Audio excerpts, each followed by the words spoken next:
Okay, so G is Guitar Hero. We just did this this year.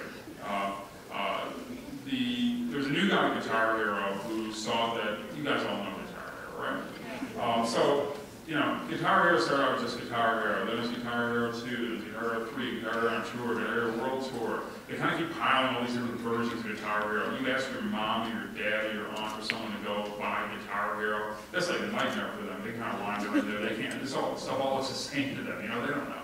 And so one of the problems is then this other thing came up called what? It's a competition, right? What's it called? Rock Band, right?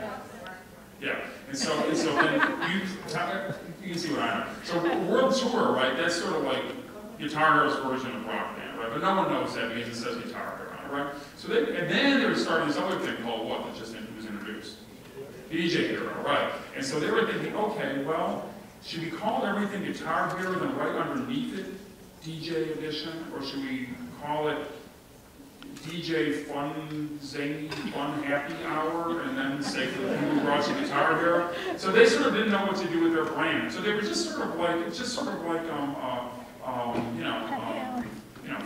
Ford having different models, or GM having different models, except they're a big company now, and they sort of started out just as a bunch of computer guys hacking these things together, and now all of a sudden they're managing this big complicated brand thing. So that's what Guitar Hero World Tour looked like. The thing that no one knew was sort of like Rock Band.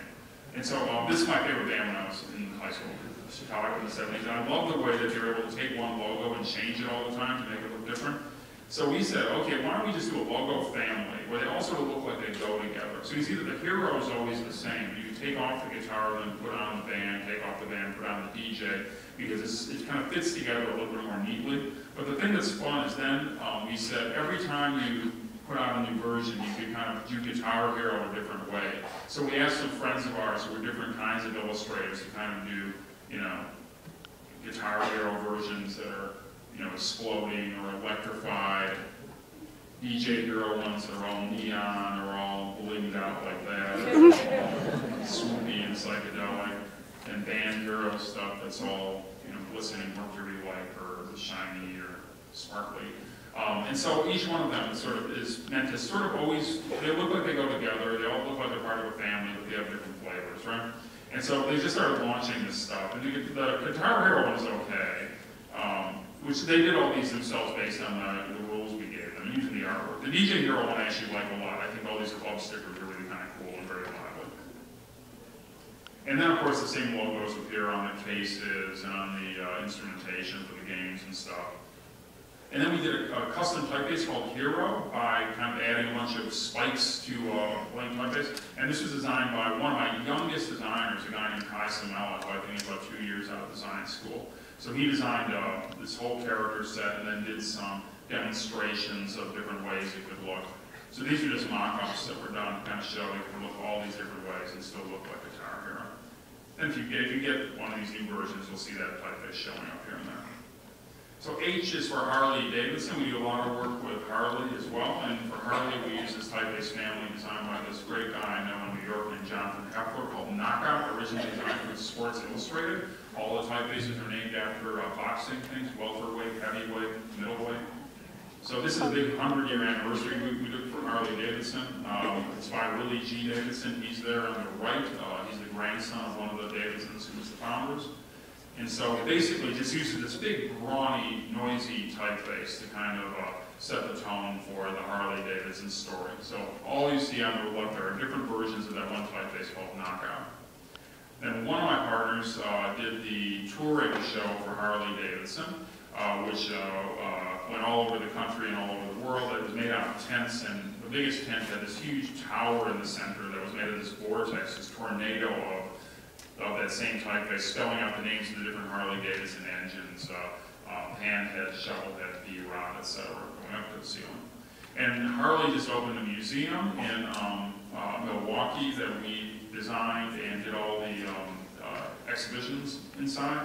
And it was just my job to do the signage on the outside, the fun, easy part. So It's just easy. It's kind of like use that same typeface, just write Harley Davidson as big as you can on the side.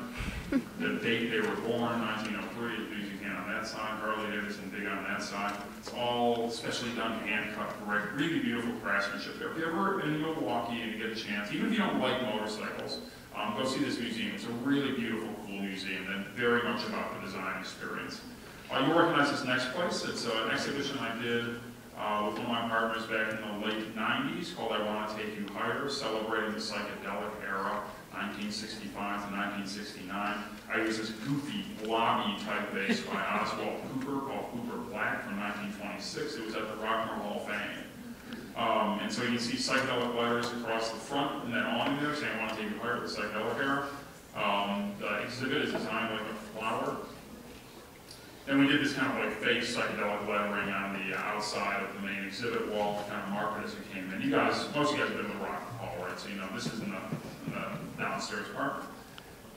And then there's each of the petals of the flowers a different year, different treatments, lots of that Cooper Black typeface everywhere. The labels for the exhibits are all buttons, and there's big murals made out of that typeface that list all the psychedelic bands of the era, a timeline of the whole thing leading you back to John Lennon's Rolls Royce, which is all the way in the back. And then the very center of the flower is a spiral of all the top 100 psychedelic songs of the era. This is a J for the New York Jets. The football team asked us to do a new graphic program for them, but not change their logo, because sports teams are superstitious about their logos and their colors, and you mess with it only if you absolutely have to. They didn't want to change it. So we did this other thing instead. This is the little book that explained it all the time, this fake astroturf in the front. It's not even real astroturf, it's fake astroturf. So there's our logo on the right there, and you can see it was done in the early 60s. It sort of isn't what I would call a good piece of design. But it had one cool thing that I liked, which was that JETS. And I thought if we could commission, again from Jonathan Helfer and Tobias Jones, a whole typeface just based on those 4 letters. So they drew the other 22 letters and figured out what they would look like. They're all shown here, and they can be used in different ways, a little tweak to their color scheme, and then we invented, because we had those letters, then we could invent an extra logo that said, because their logo says New York and it's somewhere but not big, so they wanted us the big NY the way the Giants have the big NY, so this is the Jets NY. What was interesting was when this was brand new, we would show it to people and say, you know what team this is for? And they would say the Jets, right between the color and the typeface and that shape. People knew it was the Jets even though it doesn't say Jets on it at all when it was brand new. Then also in that logo was a little football. The football kind of looks like a really mean kind of linebacker guy you see on the right there. And so we have that. Then this guy chants J-E-T-S, Jets, Jets, Jets, Fireman Ed, at every single game. And then, so we made a kind of typographic version of that. And they just get used in different ways. The stadium gets decorated with this stuff for every game when they play at home. And this has all these different forms.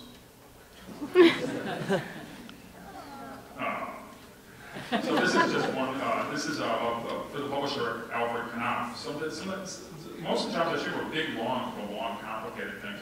Sometimes I do something very simple like a book cover, right? So the book cover, the title of this book is God, a Biography. Okay, so I just picked this classic typeface back from the Age of Enlightenment by Feliciano called Felix, 1463, and it's very simple. Just the name, the author's name at the bottom, a biography is the O, and it kind of is too big to fit on the cover, because God is too big to fit on the cover. This is another version, this is some lettering for architecture. It's a building in 1952 called Lieber House, and they asked us to do, they were fixing it up, and all the lettering had gotten all beat up. And so they said, can you fix all the signs in the building? So we asked again, Heflin and Fair Jones to do the same thing they did with the Jets, basically. Take the letters that are there, figure out what all the other letters would be, and digitize it so we had a font we could use. They did one called Lieber Sans. And so now if you go to Park Avenue and look at this 1952 building, it's 100 and it's 57 years old now. But it really looks brand new. And one of the reasons it looks brand new is because these letters are so sharp, if you ask me. And they all go together too, whether it's a bathroom door, health, safety signs, or the directories, no matter what it is. It all fits together really nicely.